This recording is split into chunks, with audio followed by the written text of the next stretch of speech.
Welcome, everyone, to the L7C podcast, My Hero Academia edition.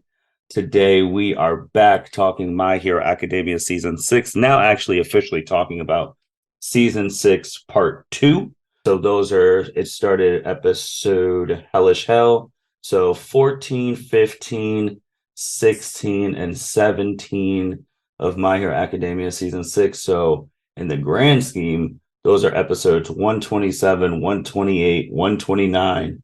And the last episode that just came out this Saturday was actually episode 130. So the 130th My Hero Academia episode came out, and that has not come out in the English yet, obviously. So we have the My Hero enthusiast with us, Miss Andrea Alanis. How are you doing today? I'm doing well. How are you, Martin? I am doing well. We're already back talking My Hero. We actually talked it at the beginning of 2023 when we talked about the end of part one of season 6. That was right Yes. at the beginning of the year. Now we're here at the end of the month talking about the next 4 episodes that have happened in My Hero Academia season 6. Yep. That's it. Kind of blew my mind how quickly it went and how quickly we got these 4 episodes. I'm glad. And I can't wait to really dive into them. Yeah. So we will be talking about the main important stuff from the 4 episodes, our thoughts, opinions, where we're going, what's going forward with the show, and where we think it's going to be, and we'll see. So, first off, it all starts off just general. If you listen to our first episode, you know the fighting is done with the Hmm. at the moment, and now you have to deal with the aftermath. And Andrea, there's a lot of aftermath. Absolutely. I'm actually kind of surprised. I know I said it in the last episode that I was really hoping for the numbers, like casualty numbers, civilian numbers. They actually didn't really give any of that. Maybe they're waiting to give that to us, but I don't think so because the narration portion of that episode is really kind of like, future Deku kind of going over like this is what was in the report and that's it. And so that left me kind of wanting a little bit, but I mean, even without the numbers, without the level of like in the real world, there's a monetary value to the amount of damage, like physical damage that was done. We don't get that either. But we do get to see some of the search and rescue going on immediately after, maybe even still during the fighting, because this is a separate location from where the fighting with Shigaraki is going on. But you hear it, you see it.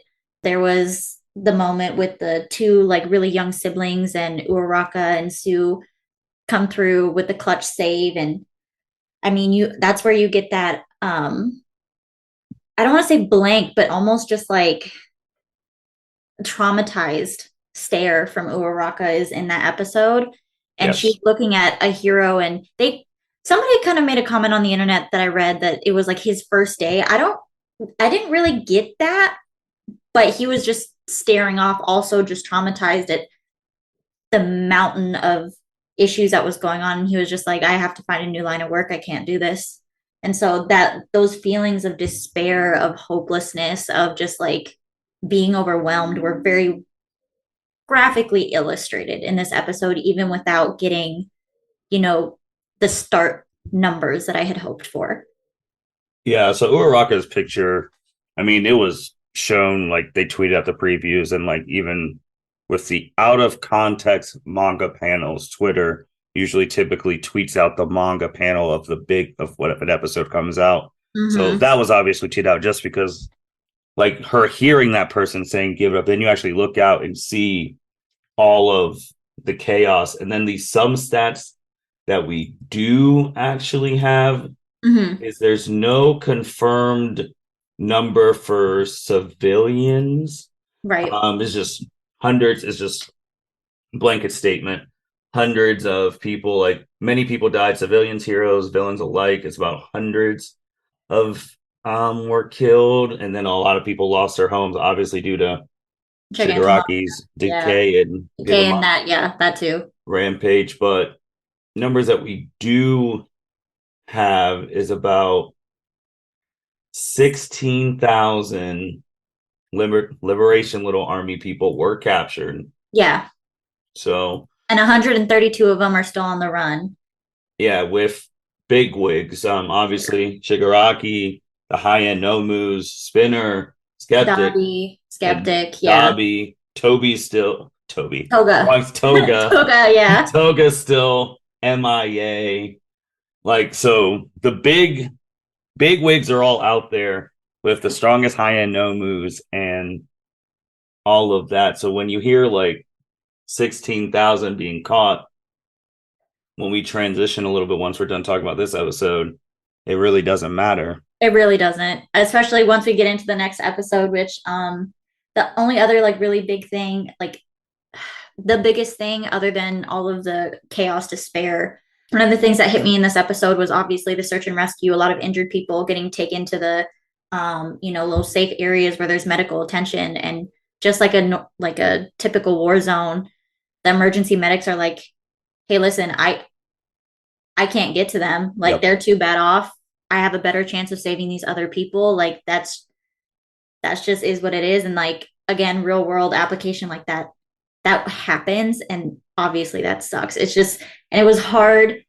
It was a hard pill for me to swallow watching it in My Hero, even though I know that's realistic. It just, that hurt. But the other things were the deaths. We did get confirmation in this episode that Miss Midnight and Majestic, I did not think Majestic had died. I thought because, they did show his body in one of the last kind of visual panels of the previous episode, that meant that he was severely hurt, but that he was going to make it. And in this episode, it was confirmed by, I'm forgetting her name right now, but the one that can like take her from class 1B, can take her body apart. I know you're green, like green scales and all of that. Mm-hmm. Yeah, the purple scales. Yeah. That she confirmed it with. Momo was like, hey, Majestic. And we see Kirishima and Ashido like begging Miss Midnight to wake up and holding her hand. And we don't see any part of her body other than her hand and, her handcuff jiggling on her wrist. That was hard. That we saw that coming, but that was really hard. And I think that's another one of those moments that's going to mark the kids that they're no longer kids. Yeah, because I mean, that one, we've said, I've been since the preview, that one of the teachers were going to go. It was going to be a toss up between Midnight and Eraser. And even though Eraser was on the verge of death significantly more than Midnight was, but the one time Midnight was on the verge of death, she died. Yeah. So, in animes, I mean, for the people who, My Hero, who listen to this, which thank you, this might be your very first anime that you get into. And if you're listening to that, again, appreciate it. But you could just tell the way that they were featuring Midnight, the way they were featuring Eraser, the way that Midnight was the one standing in the front in the end credits of part one. You just knew one of them was going. One of them was going to go. And I mean, shoot, Eraser was going to go way before Midnight for the number 6 hero, sacrificing himself to save Eraser. Yeah. But no, it's confirmed now. With those people who saw it, see her dead, most of them haven't had that type of moment in the series, like seeing something like that, because most of them have been left on the sidelines, except for Kirishima, because he was probably like featured in season 4. Yeah. So it's a very, very tough pill to swallow for all of them, because it's like, now they know this isn't a game anymore. Like, they knew it was, but now it's something to conceptually know, but then once you actually get that in the moment, in the actual feelings that it's actually settled in, it's a totally different, it's just totally different. It completely changes your frame of thinking, your emotions. I mean, is it Sato, the Sugar Rush? Mm-hmm. I mean, he was poignant, very poignant. The whole, like, in an instant, everything can change. He was like, she was just on the radio. You just heard her voice on the radio. We just heard her voice on the radio. So she, in an instant. Yeah. Somebody's gone. Yeah, because that group, I mean, which I don't know if they did this on purpose or if they did it forward thinking, or that when they made that fight of Class 1A, 1B versus Giga Mantia, they made sure to take out all of the prominent 1A people who have had near-death experiences. Obviously, Midoriya, Bakugo, Todoroki, Uraraka, Froppy. Like, they were all out. Ida, like, all of them were all out of that situation because obviously they've all had life or death. I mean, shoot, Froppy and Uraraka had one against Toga. They've had, like, real life or death battles, so they excluded them out of that. And people are still wondering I don't know if you want to. I don't know if we should start naming My Hero Season 6, if we should call it Season 6 or we should call it Season Dabi. Because obviously... this is definitely, like, this is... I mean, up until... I mean, the future... We know what's happening, basically, hopefully immediately after these episodes. But, like, yeah, these episodes are completely capped over by Dabi. His shadow is over all of it. Yeah, so obviously people are still reacting to his confessional, wondering how Endeavor is going to respond. Then that ends with All for One inside Shigaraki saying that we are going to go to Tartarus, which I didn't even know what that place was called until I saw the picture. I was like, no. I always remember that name because that's in Greek mythology, that's the deepest part of hell where the Titan Kronos, who is the father of basically all the Greek gods, is imprisoned. So I appreciated that whole Greek tie-in when they first mentioned the prison. But yeah, so basically it rolls into the next episode of, I mean, it's called Tartarus, but I mean, essentially the episode could be called Prison Break Part 2. Yeah, this actually probably was my favorite episode just because of all the terrible what ifs that I was bringing up to you that I'll bring up here on the podcast. So obviously All for One possessed Shigaraki and his army of near high-end Monomus. There were only 6 of them, though. Like, that's the other bullshit about all of this. There's only 6 of them. He only needed 6 of them. Well, they did say where the heroes, I mean, it was perfectly planned. All the heroes are recovering because all your heroes in the country are either dead or in the hospital, literally. Yeah. So, which I think is kind of... I actually do want to go back real quick because before we go into this, how shambles this whole government is right now. Oh, yeah. Because Reed, Destro, and them, they felt like there was a mole. So they killed Hawks' boss. Yeah, like they did. That head person. So that's gonna come into play in the next episodes because Hawks' boss is dead. They stormed the most supposed to be secure prison. In Japan. In Japan. And you're like, who's in this prison? What are they doing? Obviously, All for One's real body. You know who's at the bottom. All Might in like season 3 said you're never getting out, and All for One's just like, okay, sure. You're right. I'm never busting out of here is what he's like. Yeah, you're right. I'm never busting out. And he's like, LOL, but I can do a coordinated front like attack on both sides, inside and out. And it's like, son of a... we just have great villains there. Who else is out? Muscular, if you remember him. Muscular's out. Guy Moonfish is out. Overall is out. Moonfish is out. That I hate him. Oh my god, he creeps me out to no end. Stain is out. Stain is out as well.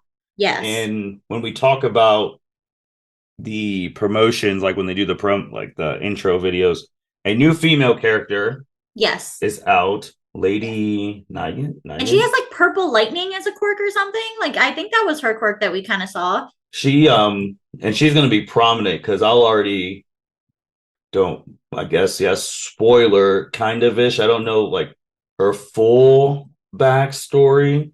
Right. But she is in jail because she was like Hawks' predecessor. What? Yes, she was working for those people. She was working for the Hero Safety Commission? But then she basically she wasn't as like, I don't want to call him crazy, but then she had like the epiphany, like, what are we doing Hero Society wise? Okay. So they put her. So she turned on the system that she was upholding. Got it. But she was basically Hawks is probably, when we fully get into Hawks is probably her replacement. Probably, yeah.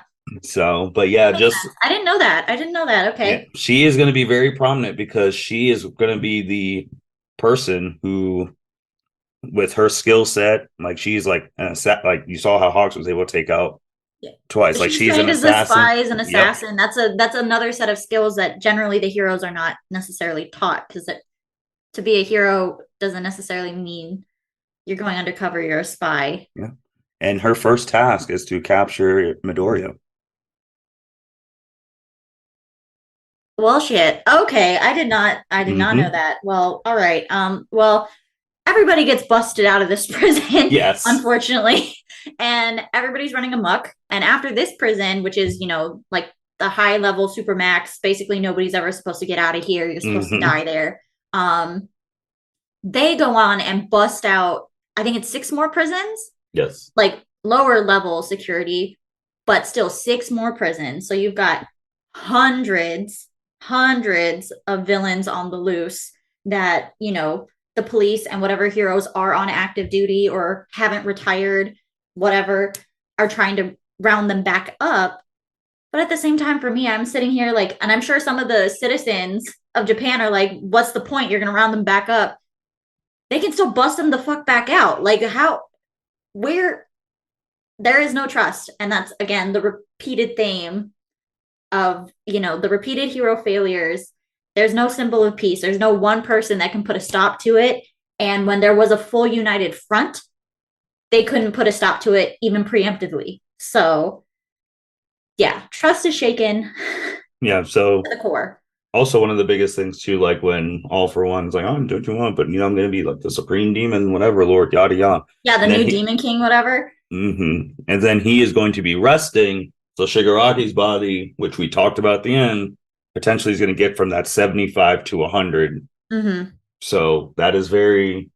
And the visual of dangerous. Shigaraki being like restrained within his own like mental space, that he's like being wrapped up. For me, that was a big. I fell for it. I did. I fell for it that All for One was very much like, okay, Shigaraki, you have no bounds. You do whatever you want, wherever you want, like however you want it to go goes. But then here's the catch: is right at the end is he's like, nah, I'm actually gonna take over your body. LOL. Call back to Orochimaru. Is he ever gonna let Shigaraki actually have his body back? Probably not. Honestly, my guess is he's going to incubate him until 100%.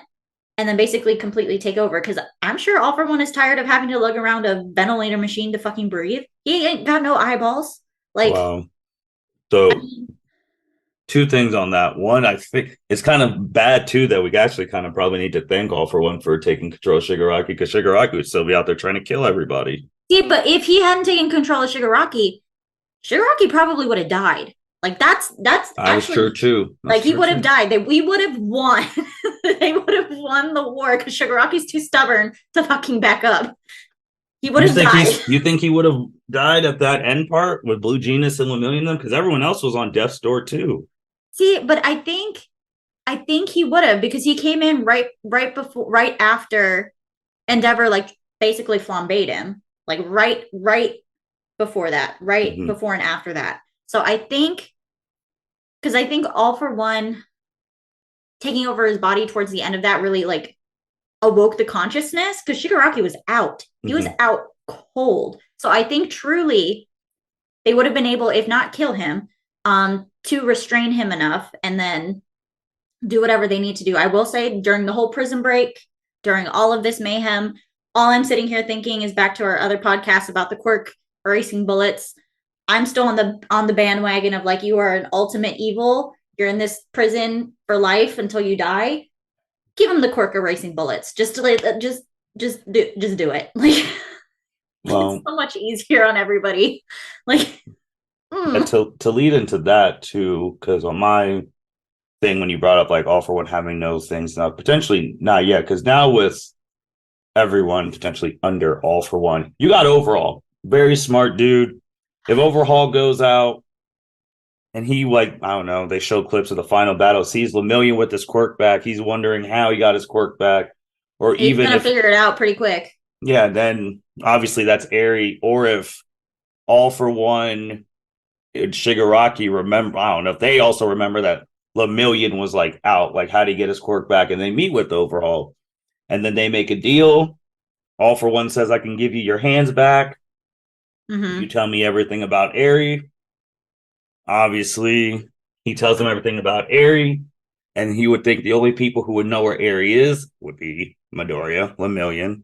If Midoriya, once he leaves and goes AWOL from the school, Eri's going to be at UA. You can have them storming UA Mm-hmm. or Eri, and then Eri using her abilities to give All for One his prime physical conditioning again, and Yeah. then he kills her and takes her quirk.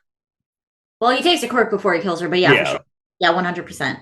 What do you do if that situation ensues? Because Midoriya will be gone by this point. He'll be Yeah. He'll be off doing his thing. mhm, Doing yeah. Doing his little emo phase. yeah. Yeah. So what do you do? Like if he finds out about Eri, it's really bad. Yeah. Yeah, it really is. And honestly, I'm kind of surprised he didn't automatically already know it because he's living inside Shigaraki's head. Hmm. He's living inside Shigaraki's head. That's how he got Spinner's real name. Hmm. So that means he's got to have access to his memories. So, I mean, Shigaraki didn't know about Eri, but he knew about the quirk erasing bullets. And the quirk erasing bullets came from Chisaki. So, Hmm. like, I'm surprised Overhaul hasn't, or not Overhaul, excuse me, All for One hasn't really been like, oh, let me talk to this dude over here with the quirk erasing capabilities. And yeah, 100%. Honestly, he's probably going to take Overhaul's quirk, then overhaul, give him his hands back, and maybe give him his quirk back. Maybe, probably not. But, like, Yeah, yeah, he no. When has you to. started texting me about all that, I couldn't sleep. Like, couldn't Yeah, sleep. he has to know about the bullet because Shigaraki got to the point where he had to use it on Eraser, Yeah, he did. And we don't and know how many bullets are left because I that think is true too. didn't he take two? That there were two that were functional or something like that from the Hmm. canister because a bunch of them broke. Obviously, he shot the one at Eraser. So does he still have one in his like non-existing fingers thing? Potentially, he could still have one, or he gave that one to the doctor to secretly mass produce somewhere, and they could be in some bunker place. Maybe, I mean, probably. I mean, the doctor has been around for what 200 whatever X amount of years too. Yeah, since Quirks existed. Yeah, so it wouldn't Yikes. be out of the realm of his possibility. The dude is an evil genius. So then everything's going to hell. All the Yep. villains are out. Yada yada, 100. going crazy. So then you go, okay, where are the heroes? Obviously, the main ones are in the hospital. Yep. Endeavor's having surgery. There's protesters around asking like, what the hell is going on? Yep. Bakugo's awake. Shoto's awake. Shoto's whole family crew walks in, including the mom. You didn't even Including know the mom. mom. Yeah, when You they didn't even showed her, think she could I walk. went wild. Didn't even think she could like walk on her own power because we've never seen her walk except of flashbacks. So she was there and she talked. Oh yeah, So she was in her power. She was whole ass in her power and presence and using her voice. She was not like I'm kind of here just showing support. Like let me. No, she stepped into it, yeah, into it. of But she didn't really course, talk too much until the 17th episode. But we'll get to yeah. that. So of course, at the end of the episode, everyone's starting to wake up. Also, Eraser and President Mike have the conversation, and President Mike's like, "Dude, how did this happen? We had the jump, all this stuff, and it just ended up bad."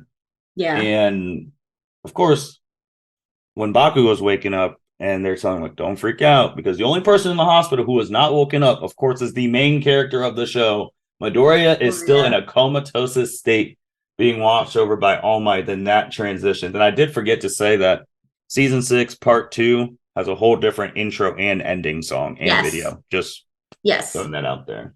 So But the other thing about episode 16 that's important to note is we get Hawks's full backstory. We find out how yeah, 16, yeah. Dabi found out his name. Essentially, he went and found Hawks's mom and threatened her, and so she spilled the beans, and we get his whole backstory. And I really appreciated his backstory. His backstory did give me a lot of flashbacks to our days at Child Protective Services, I will say. But I think the big thing with his backstory and him like going to his mom's house and reading her note was kind of coming to that realization that like in the next episode that he compares himself to Shoto, and it was very interesting to see like the reaction to because the both of them do have trauma, do have neglect, do have abuse. And the both of them want to be heroes. But essentially it boils down to Hawks is like, I in turn dismissed and neglected my past, whereas Shoto looked back and is trying to help. So like with Hawks's kind of like reaffirmation of like helping people is why I want to be a hero. And he kind of makes a comment, I don't remember the exact verbiage, but basically saying that he wants to be a hero like Shoto, which is really cute for me. In 16.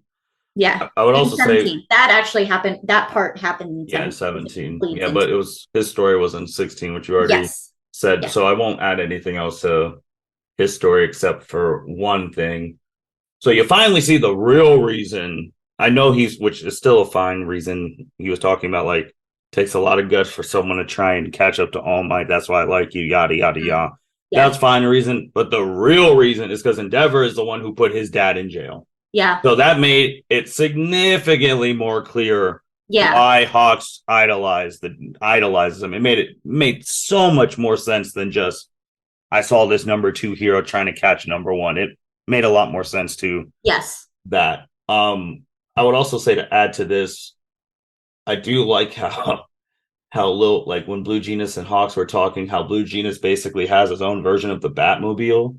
Yes. Oh my God. When they show his whip and he's got a fucking Batmobile, I was like, okay. I was like, all right. But then you really, you really see like when Blue Genius went to go help people do not trust the heroes. I felt so bad for like the washer hero because he got there, nice person, and they're throwing stuff like, why are you late? Yada, like, yada, why weren't you here sooner? What were you doing? And then, I mean, they still help out and do what they're supposed to do because they're Wash is a hero. So like, but like, he didn't even do anything. And then the number 9 hero, he retired, and everyone's like, "Why are you retiring? You've been a hero for generations, and now you're retiring. Now we need you the most." And then people breaking into stores, and they're like, F the heroes, we're gonna stop you ourselves. We're gonna stop them ourselves with support items that we don't know. I didn't know there's a real. I didn't know combat when we make the situation that much worse, and it's like.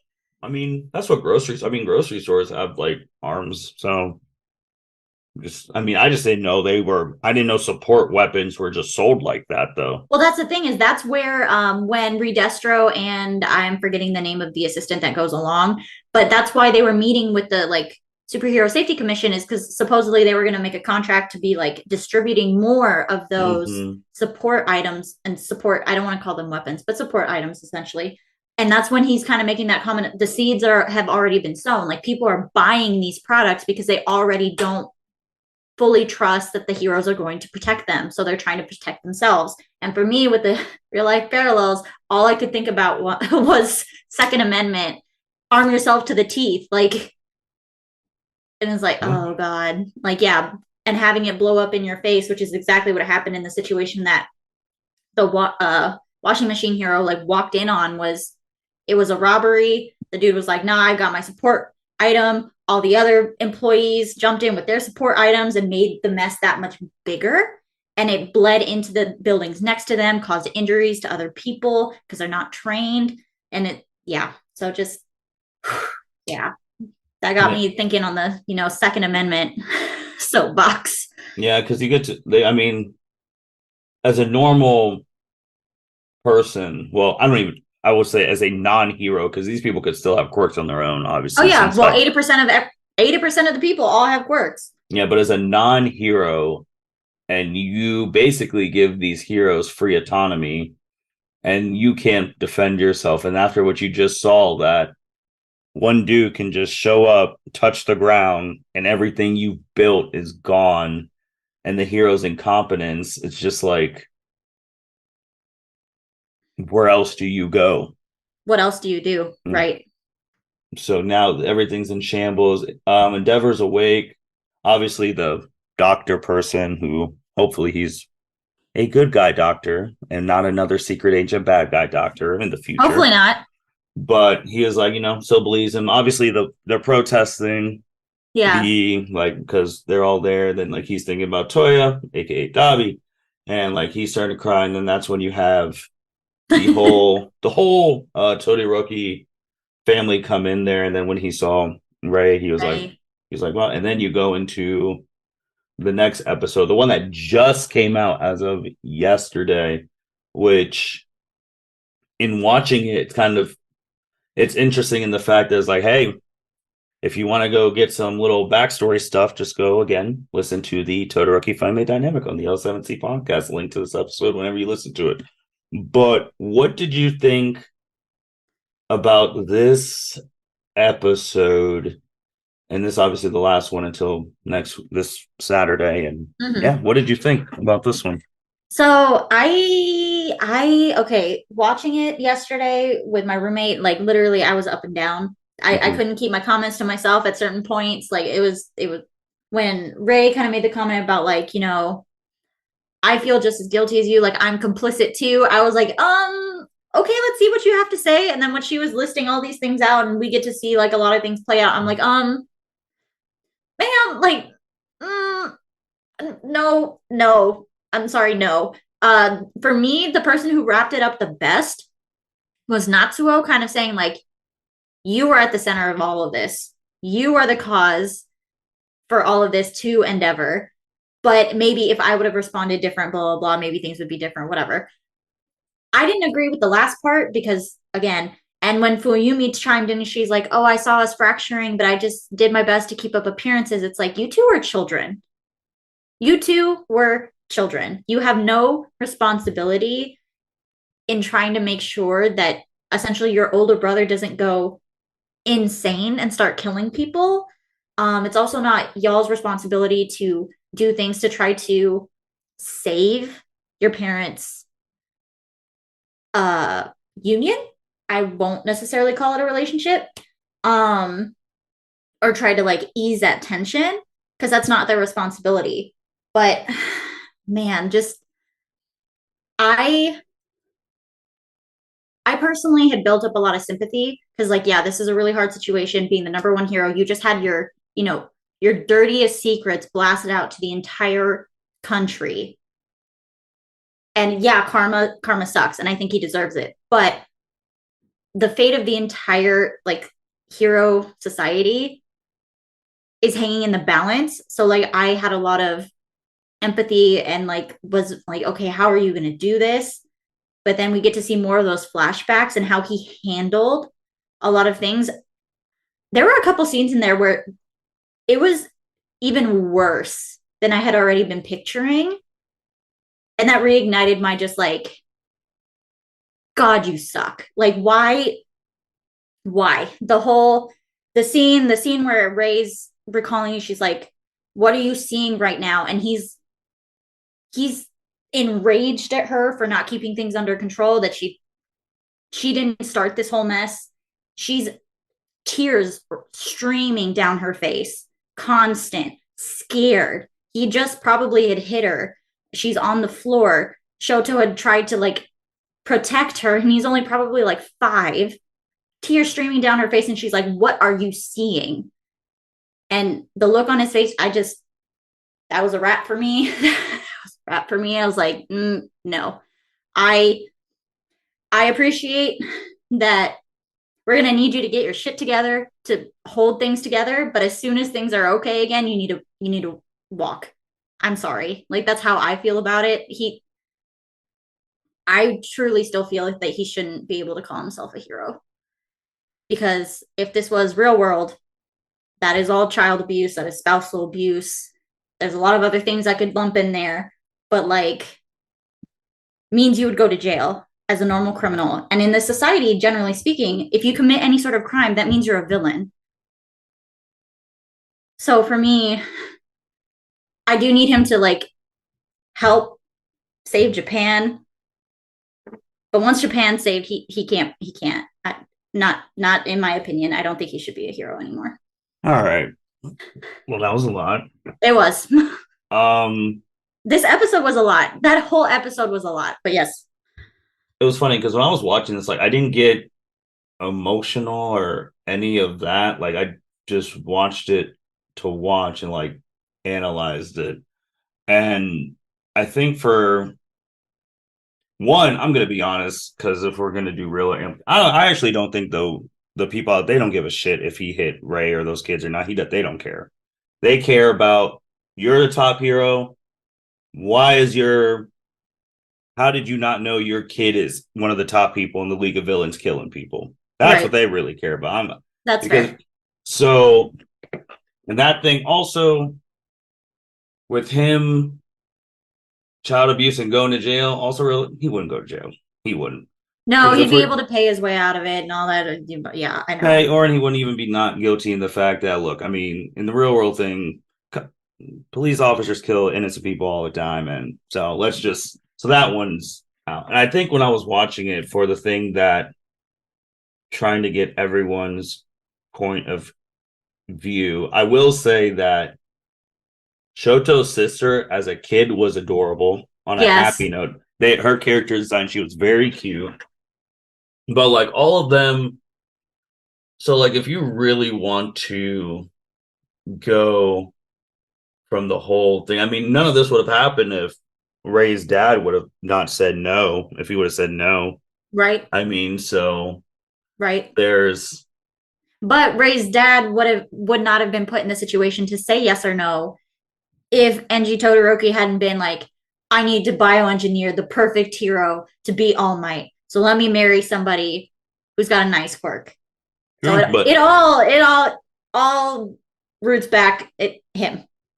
true. But the thing is that I mean, he's not the only person who was doing it. I That's mean, it's true. just he is because of the story thing that he's publicized. Like they both could have said no, and then this would have just maybe would have found someone else or not of the things. I will say too that like watching, obviously there's a lot of stuff that was bad, but it's one of those things like what would you do if you were a Mm-hmm. parent in those situations? Because obviously if someone looked at our lives from a TV thing, they could say that my parents messed up or your parents messed up or you've made mistakes, so have I. But Mm-hmm. it's just one of those things that I'm looking at it at the beginning when he realized that Toya's stuff was hurting him, he told him to stop.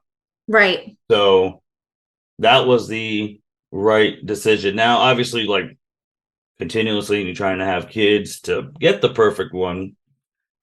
That's not the greatest thing, No. but it's just one of those things where it's like he told him to stop, he didn't, and then he said that like Toya adopted his like foolishness of like Mm-hmm. stubbornness and all that, which he did because he was training in secret.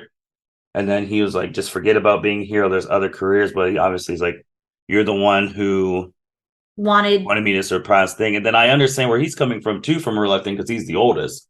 So like Yeah. always there's He was pressure the first on one. yeah, He the was the first firstborn one. too.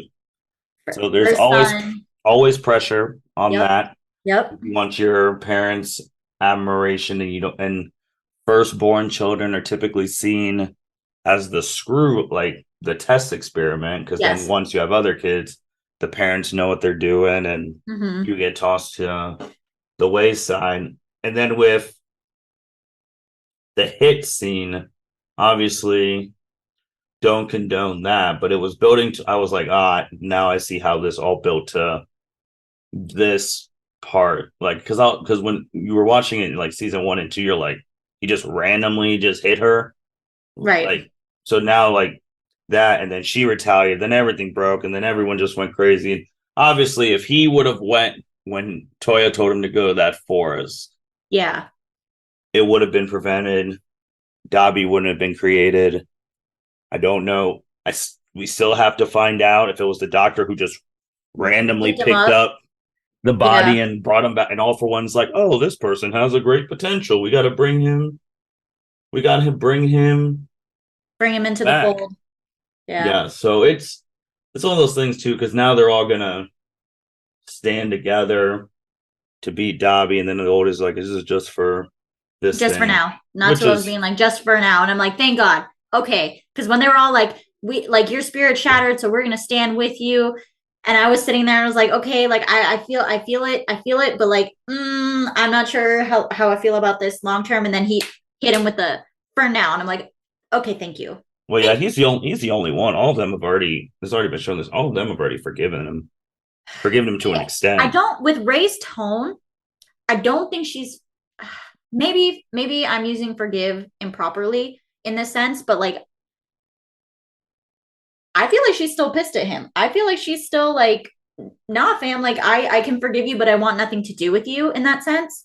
Um, I got a whereas whole different. Fuyumi is the I forgive you, I still want to make this work, if that makes sense. So like it's not the same level to me, but I I think Natsuo's kind of perspective is more, I don't want to say realistic. I personally, if I was in that situation, I think I would, that's kind of more of the mindset I would have. And watching it, that's what I was hoping for. And so that's why when he finally said it, I was like, oh, thank God. Yeah, I disagree with the Wraith thing though. From when she said at the beginning of the episode, her anger is more in the fact that she also did not realize that was her own son. Because she even said, like, I did not know that was Toya. And that infuriates me too. It's Mm-hmm. like anytime like a parent, and obviously like this also said, like, especially a mother with mother's intuition, does not know that something is wrong with their own child, let Mm-hmm. alone that your child has literally been public, like his face has been on all these things for a Months. decade because he's 23, 24, something like See, but he that. only came to prominence with the league, from what we understood. So, and they were finding randomly burned bodies, but they didn't really have a suspect until Dabi kind of came forward, and we see him using his flames with the League of Villains. So I think he's only really been prominent since Stain. So he Well, would we'll his find out. We'll find out once we find out when, like, his timeline from his yeah, words. yeah, But he's that's been true. running. But even if you do it like that, so if it's from Stain, which in our terms, season 2, 4 years, and like you're seeing this person's like, But in the timeline of My Hero, though, Stain happened in Midoriya's first year of school, and they're just starting the second year. So like it's only been a year. that's true. Yeah, I would have to really know, like, when the league's like very first public thing or whatever, because I don't I think thought it's their UA. first public thing was the attack at USJ, and he wasn't there then. Because No, he wasn't. But it's like, I mean, they knew Alpha was still alive. That's what I'm trying to. right, but he was underground, so I don't think he was specifically like named with any organization. That's definitely a timeline timeline thing. But either or, just any time a parent doesn't know something's wrong with their kid, and then you're like, oh, I thought my kid was dead all these Yeah, all this time, and it's guilt. Like, yeah, that happens for everyone in any anime. When Obito was revealed, Kakashi couldn't even move for, like, he yeah. had the same thing Endeavor did because he felt guilty. Hmm. So it's like, it's one of those things too, that it's one of those, they got to get over themselves at this point in time, because Yeah, no offense to them, their little family drama is not as yeah. It's important as not the their fate. family drama anymore. It. There's more at stake. There's more at stake than just the five of them. And they did say how Six of them. 6, yeah, how Shoto is their Yeah, their family family hero. I hero. thought that was cute. I thought that was a touching moment. Which Um, I was like, well, technically, it's Midoriya who's your family hero because well, without right, because he's the Midoriya. one that saved Yeah. So I Shoto. was like, okay. Even though the mom brought up, like, oh, he made friends at UA. And of course, the clip they show is Shoto getting punched in the stomach by Yeah, Midoriya at this point. I was like, okay. But it's just one of those things. Like, I was just sitting there, like, objectively, is like doing all of, like, going through all these things. Like, you wanted to be number one. You want to do it. She wanted to help her family. Toya wanted to impress his dad. yep, Then the other kids were playing with Toya, but that wasn't enough because Shoto was born. So then the old, which again, it's a thing in real, the oldest yep, sees the youngest getting treated special, getting the yep, stuff that the oldest used to get. He attacks yep, baby Shoto. They put him away. And then Endeavor realizes, like, Shoto was practicing, and then the stuff was on his stomach. gets mad at Ray. The smack happen. Everyone goes crazy. That leads for then Ray dropping the stuff, the hot water on Shoto in that face. And then fast forward to where we're. Yeah. Well, then Toya's in the fire that explodes, and they all come down. And it also when we actually got to see how like his reaction, I didn't realize. So he wasn't depicted as being a crier, but it was definitely shown that when his emotions are heightened, he does cry. And so when he realizes dad isn't coming, he's crying up in the mountains, and basically his flames go out of control. And so that's when we see literally his under eyes go up in flames. And so like that, I had questions about like, okay, yeah, like I know your flames burn you, but why the hell would you purposely like have your flames coming out of like underneath your eyeballs? Like what? So that cleared up a lot of things for me. But just, yeah. And sibling rivalry, this is taking sibling rivalry to the extreme. I mean, Toya essentially didn't have this reaction to Natsuo because Natsuo didn't have the right quirk. Because when Natsuo was born, there's that shot of him being like in the room hearing the Natsuo crying like as a baby. And you can tell that he's kind of got like bated breath of like, is this my replacement? Like, this is my replacement. But Natsuo didn't have the right I don't even know what he can do. Honestly, I know you, like, when you talk about, I'm sitting there, I was like, dude, what do you do? Like, you're in class, like, okay. I'm like, but what do you do? Like, do you have powers? Like, what's your power? I thought he had ice, I thought he had an ice quirk. Yeah, probably. He just, but honestly, in the terms of like self-defense, he's useless. Oh, well, yeah.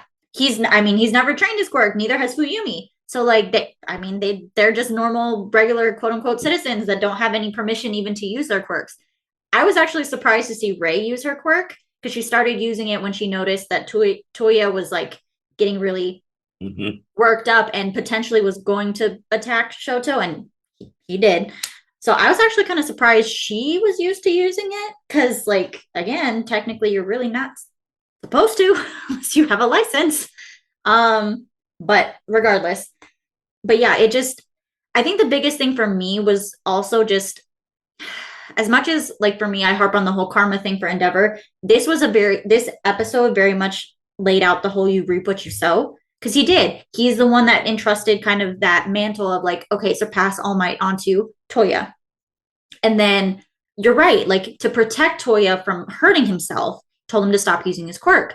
But like, there was no follow through. There was no follow up. It was just, okay, that sucks. Let me keep trying to make more, and just pushing him off to the side, not listening to him, not recognizing him, not seeing him. And even though he knew, like he kept having the burns, he saw the burns on the stomach, and it's just like, I know in my mind what is right, but I'm not hearing anything. And Ray's the one that called him out and was like, listen, be a hero, you're running away. He started this, he stoked those flames. And when towards the end, back in the hospital, he's like, I thought if I went up there and saw him, I would be adding fuel to the fire. And it's like, no, Endeavor, what's been adding fuel to this fire the entire time is your emotional neglect of him, that you're not paying any attention to him, that you're not hearing him. If he would have gone up there, yes, things could have been different. I don't know if they would have actually been different, if it would have just like, kind of like put a solve over it for Dabi to eventually come out a little bit later, but still, like, Endeavor ran away. Well, he ran away. Because he ran away from Toyo in that woods thing, and they all thought he died. They all did. Yeah. I will say that Endeavor in that, because once you got to get to the point too where once you have to hold accountability for yourself. Endeavor didn't tell Dabi to kill all those people. No. It is absolutely no. When Midoriya is like, Dabi, that's not Endeavor's flames. Those are yours. That's your quirk. Yeah, no. Endeavor is not responsible for Dabi killing people. Absolutely not. He's responsible for the trauma that he put his family through and Dabi/Toya through. Yeah, but Dabi's reaction and his actions afterwards are completely his own responsibility. Yeah, because he's responsible for the trauma because each one of them have decided to do their own thing. School teacher, which I don't, yeah, school teacher, student, Yeah, he's a college and student, not yeah, so and a college student. aspiring to be a hero. So it's just one of those things too, where it's like we've gotten to the point, like obviously none of you people could change the past. It ain't No. happening. It's Mm-mm. not. So whatever happened, it's happened. You, each family is different. You Hmm. make amends the way you want to make amends with it. If you guys want to Or stick not. together or not, but not. This is a freaking anime. They're going to make amends with it. Just Hmm. saying, because we're talking about the stuff that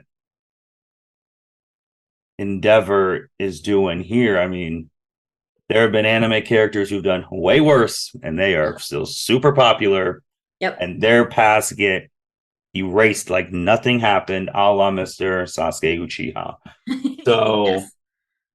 it's at that point now where it's like, look, man, no disrespect to your family. You guys can go to therapy after Shigaraki's dead. Yep. So, Yep. and at this point, probably Dabi too, because of course we have no one can have privacy these days, and Hawks and Blue Genius come in, they're yapping it up. Hawks is beat to shit, obviously Yeah. using a phone, and like you talked about, bringing up how talking about like Shoto and all of Hmm. that stuff.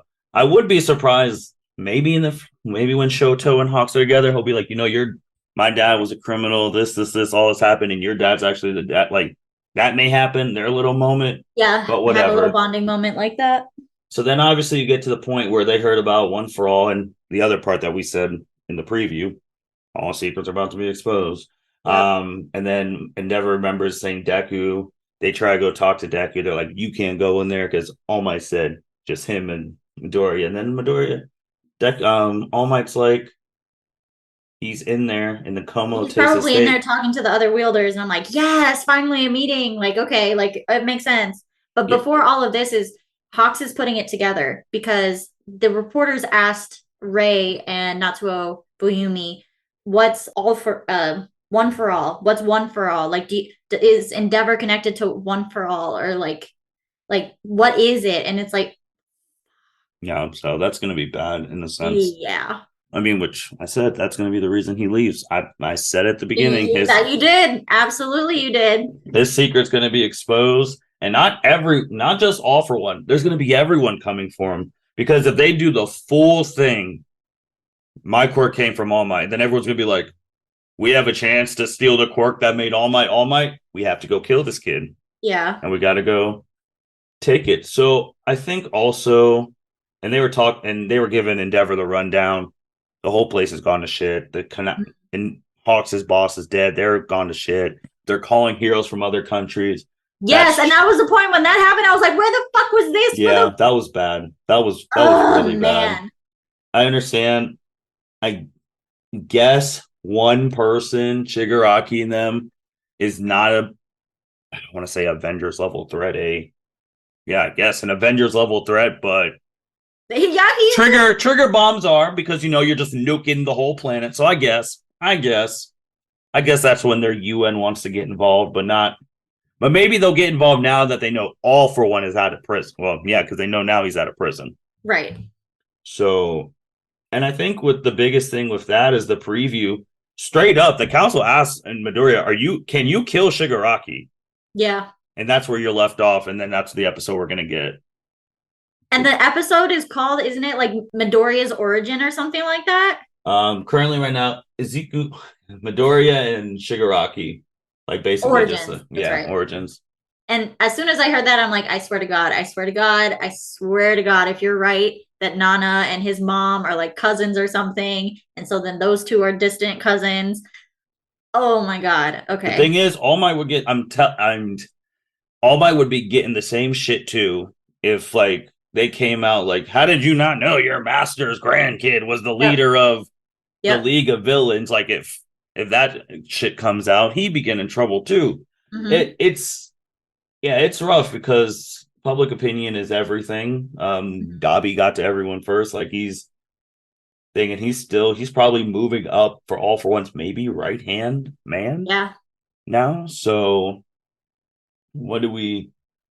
And then Blue Genius is like, oh, the top three heroes we're gonna Top fight. three Oh, heroes team up. And I was I love Blue Genius. I mean, even when he walked past Bakugo, he called him. I think Blue Genius is my favorite. His whole name, Explosion God, Murder Explosion God, Dynamite, whatever. I was like, oh, look at you. Okay. I mean, technically that is his pupil, but it's like, what do you do? I mean, I know when we talked about the ending, they have to go after Shigaraki, but they don't have the bodies to go after Shigaraki. This press conference, unfortunately, you have to address the Dabi stuff, but if I was a publicist, I would do 2 press conferences. Mm-hmm. One for the Dabi stuff, just strictly that. Those are all the questions. The other one is, hey, we got to rally, man. Like, there are normal Joe Schmoes there who are getting killed because we're not out there to help them. Right. Because we got to rally. If you had people who are retiring, which I didn't even know that was a number 9 hero. Yeah, I remembered him from the top 10 lineup. I remember him because we saw what's his face. Edshot is, the ninja hero, and then that guy, I don't remember his name, but he was like the samurai hero. I was like, that dude's stronger than the Dragon Girl? So that's the thing. The rankings aren't necessarily based solely on strength. It's also popularity. So like completion. So also side note, when they were talking about Toya's past, in that you have it's a small thing, but we made it into a bigger podcast. Small thing when they were showing like All Might again, which it was cool to see All Might like that again. Yeah. They're like, one of the lines, and I'm close to quoting, with All Might around, no one stands a chance. We have nothing to worry about. That was one of the I was like, well, you guys never thought he could run out. Like, guys got complacent for 20x amount. Yeah, probably 20 years because he got 20 plus. Yeah, because he was number 2 at 23. Definitely like 15 years ago. Mm-hmm. They got complacent. Right. And because it's true. If that's the logic that you're following, as long as he's here, we don't have to worry about shit. Yep. What about normal aging, you guys? Like, he can't be here forever. Yep. So, again, if All Might was if the symbol of peace was more bad than good, because now we're that. So, yeah, they're in a bad spot. Obviously, they'll rally in some way. Somehow. I wonder now which kids are going to drop out. Yeah, that's a good question, because we haven't seen everybody from the class. We've seen the people who were hospitalized for injuries. We've seen a couple of people that were off-site but were there to like inform or visit. But yeah, we haven't seen everybody. So, maybe people have dropped out. Also, we still have a motherfucking traitor amongst us. Yep. So, like, where are they at? Who are they? Yep. It's a problem. You got a lot of stuff now. And now Stain's back in the game, so God. He might kill the other remaining heroes that are trying to do stuff. See, my thing is, I wonder if Midoriya is gonna get in trouble and be on the verge of something, and Stain's gonna pop up and save his ass again. Like, I could see that happening because again, he is deemed Midoriya worthy. That's interesting. We're gonna see. Andrea, anything else? No, I think I just have one more shameless plug for our previous podcast. It is currently January 29th, so that means Valentine's Day is a couple weeks away. We will not have another episode before or coming out on Valentine's Day, but we did have a Valentine's Day special episode last year going over our favorite ships. So if you would like a more lighthearted podcast topic to listen to, please check that one out. We did, and I still stand by Bakugo and Uraraka. Will that happen? Absolutely not. She is destined for Midoriya, but I feel it's a cute ship. I second that motion. It's a cute ship. It's not happening, but it's cute. No, technically Bakugo is the only he's danced with Uraraka more than Midoriya has currently. So just going off of that, but yeah, they're in a time where it's desperate. Obviously teamwork is great, but we'll see where it goes from there. Mm-hmm. I will be kind of pissed if when they find, like, obviously the world, I'll be kind of mad when they talk about One for All and like Midoriya and All Might are not part of the thing. Like they just blab into the fucking world. I will be mad about that. Me too. Unless hopefully they twist it in a way like, oh, it's a quirk.